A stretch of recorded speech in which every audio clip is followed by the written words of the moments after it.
We've been battling with Shaman and uncovering magical lands. Whilst we've been playing Ynaros Fallin by Piquant Dreams.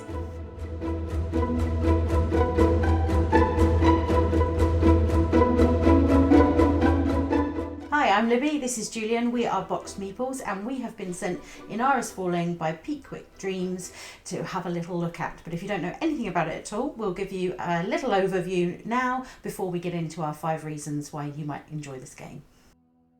Ynaros Fallin is a strategic game for 1 to 2 or 4 players. In the game, you and your opponents will navigate Shaman and their followers through a wild, fantastical land, hoping to control its abilities and become the wisest shaman the land has ever seen. As you cross paths with other players, you'll do battle with them, a test of strength performed through card and cube management and a little bit of luck. But success can also be achieved from peaceful play, securing the most magical areas by meeting their individual requirements.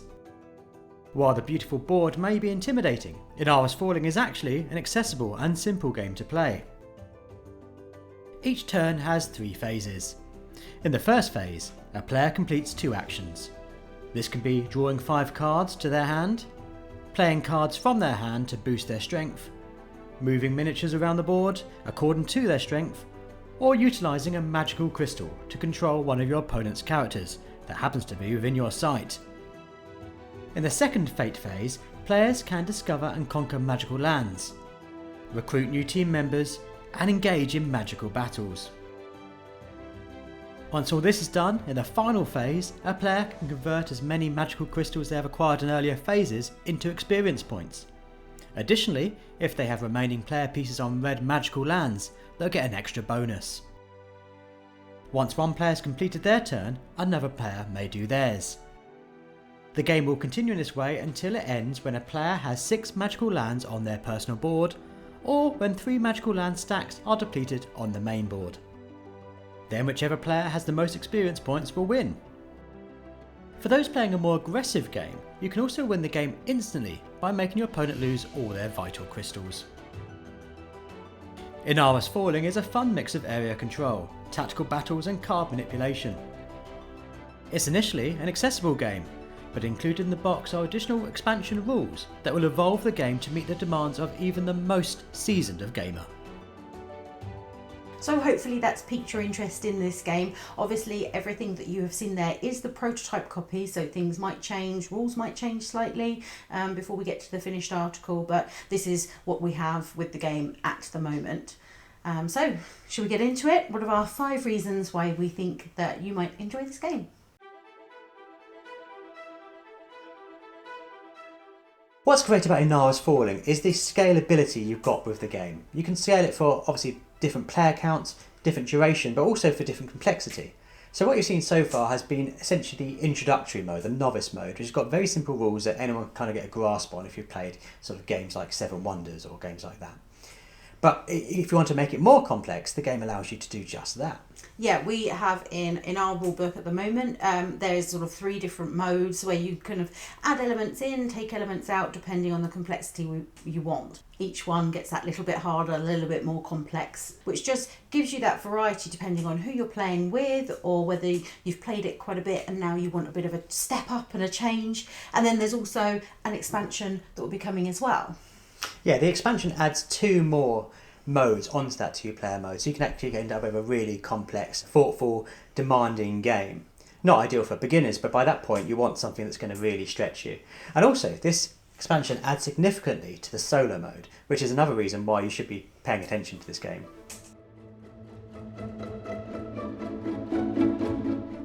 Solo play's been something that, I mean, you particularly have been sort of looking for more often. So now when we're looking at games, we are looking for ones that do start with the 1 player. I still need to delve into that a little bit more, but you certainly enjoy that. And then we want to make sure, obviously, they play well at 2, which of course this game really does. But the solo play is nice. It's a good solo. Nice puzzle. What frustrates me often in games is when you just have like an Ultima that behaves like a second player and actually often you're drawing cards. That's different in Ynaros Fallin. What they've done is they've taken the components and the kind of mechanisms of the game and then reworked it as a solo game. So it's not a case of you're playing against a a computerized almost opponent. You're playing differently, and it feels like an entirely different approach, as if it was designed as a solo game, and it works really, really well. Similarly to the way we're talking about how you can step up the complexity in the 2-player, or if you're playing with 4 players, because this game works as 1 and 2, and also as a 4-player game. But you have different levels of complexity with that. Similarly, in a solo mode, you have an easy, medium, and hard game, so you can also tailor it to suit your needs and suit your demands.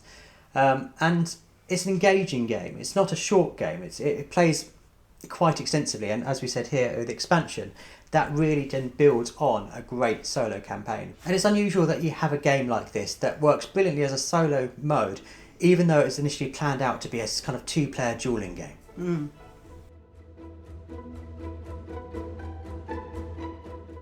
Another thing I really like about this game is that there's various sort of ways to win, ways to play that can suit your different play style potentially. So there's 3 different sort of things that would trigger the end of the game, and basically you can use your play style to push that part of the way in. So if you particularly like combat, then obviously you can push for the combat end.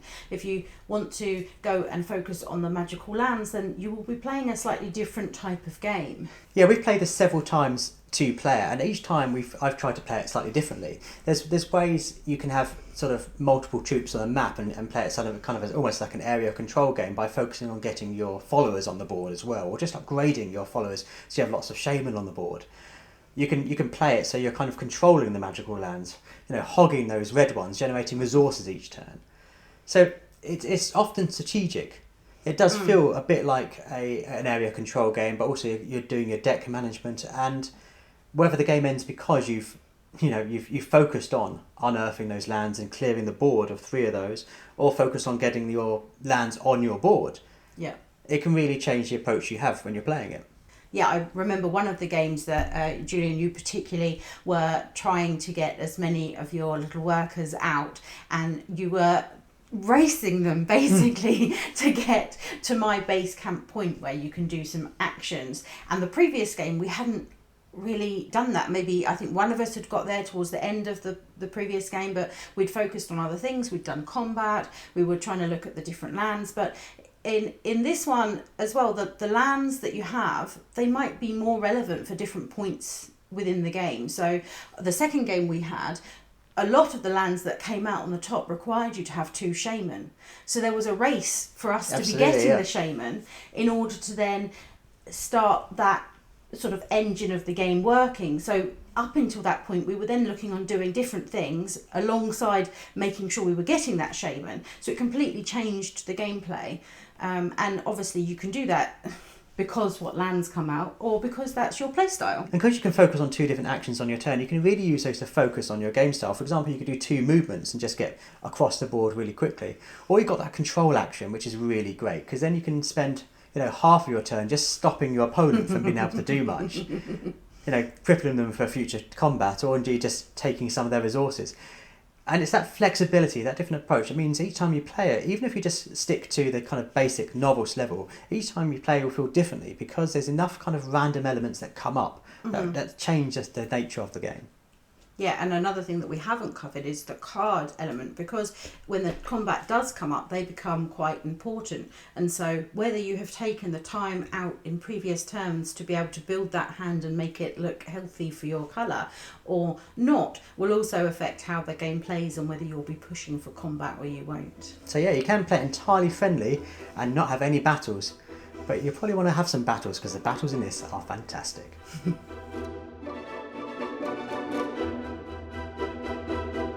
We really enjoyed how the combat worked here. It's a little bit different to things that you might see in other games. And in somewhat there is an element of a dice roll within that, which isn't always my favourite sort of thing. I think I've spoken about that a few times on the channel. But this adds extra elements to that, which means it's actually quite interesting. The crystal colours that you have affect what dice you might pick and what your opponent's then able to have or not able to do with their dice. So that's a strategic element there. And yes, you have the roll of the dice for a power, but you're then manipulating that with whether you're using more crystals, whether you're using the cards that you've gained in your hand that are either your colour or your opponent's colour, so therefore less powerful to you. And all of those elements that add in makes it a really interesting situation when you get to that combat. Yeah, although there is the single roll of the dice, I feel a lot more of the combat is to do with kind of bluffing, trying to outwit your opponent, because whoever gets to attack first gets the kind of advantage of being able to choose the dice. But then you can see on your opponent's board they've got a lot of, for example, green crystals. If you choose the green dice, they're not going to be able to use any of those crystals. Even if you've only got one green dice, it often might be strategically more valuable to do that. And there's also that element of cards. You've got in your hand, a maximum hand count. Some of the cards are blue, some of the cards are yellow, and some of them are mixed. But if you're playing on a blue team and you're playing a blue card, you're doing more damage of it. So you want to pretend that everything in your hand is going to do maximum damage. And it ends up being almost that mind game. Yeah. Do you go hard on a big first attack, laying 3 cards down, doing a big attack, knowing that there might not be any more bluage in your hands and you're going to be doing weaker attacks by that? But then your opponent's going to be thinking, well, they've just played 3 cards on their first go. They must have a strong hand. And what's good in this game is you can bail out at any point. Yes, I was about to mention that. What I do think is good if you are sort of feeling like you're sort of a peg down from your opponent and it's inevitable that you're going to lose. Yes, of course your opponent will win. They'll win the crystal and they will get points. But if you bail out, you can manage how many points that difference is going to be, and potentially set yourself up to be better off next time. You don't feel like going to be completely crippled for the rest of the game. That's not the case at all. You can just quickly bail out as soon as possible, take minimal damage that you're able to from that first turn, or at least sort of equal it if you want to. Off you go, and then you're ready to go for next time. You might have more cards in hand because your opponent would have played a load in their turn, and you'll be better set for the next turn. Yeah, I think, yes, you can win the game just by doing battles. I think you have to be quite lucky to be able to do that, because it does feel like a strong winning attack will deplete a lot of your hand, and then you've got to regroup on your next turn. And then while you're kind of licking your wounds, that could be a time when your opponent can swoop in and attack and be the first attack, and knowing that you've got a very weak hand from doing a very big attack in the previous turn. It's that seesaw balance that works really, really well in this game. Yeah, and in fact, most of our games have actually finished because one of us has filled our board with the magical lands, or the lands have depleted. Although we did battle. Particularly the second one, there was a little bit more battle, but at this point, having played quite a few games, we haven't actually finished from one person. No, the number of battles. It's being always the been end point. It's something you want to keep in the back of your mind, because there's a lot of points to be had there. So even if someone maybe ends the game, if you've had a really successful bout of battles, you might actually end up winning it just from those points.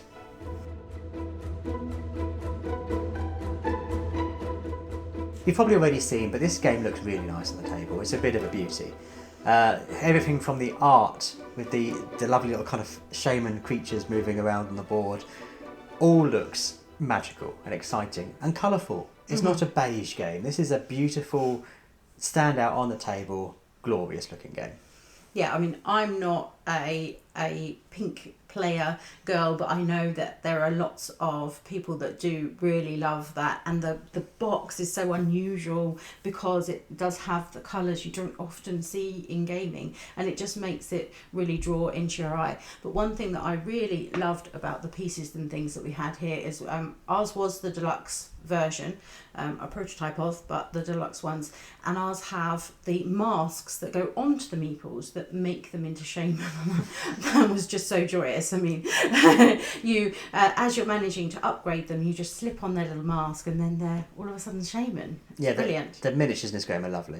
I'm really looking forward to getting our final copy so I can paint those, because it looks so imaginative. It's such a fun mechanism. When you get that upgrade, when you're upgrading your follower to the shaman, just clipping on that mask really does feel like, oh, I've achieved something. Yeah.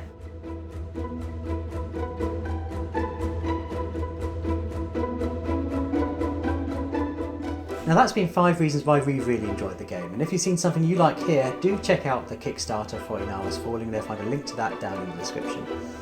Yep. And of course, as usual, if you've enjoyed watching this content, we'd love it if you would subscribe and maybe like the video. Even click the bell and you'll hear all about our other board game related videos that we have coming up. We tend to do 2 to 3 a week, all about board games. So yeah, maybe if you're looking for something magical, Ynaros Fallin might catch your eye. But in the meantime, thanks as always for watching. Bye.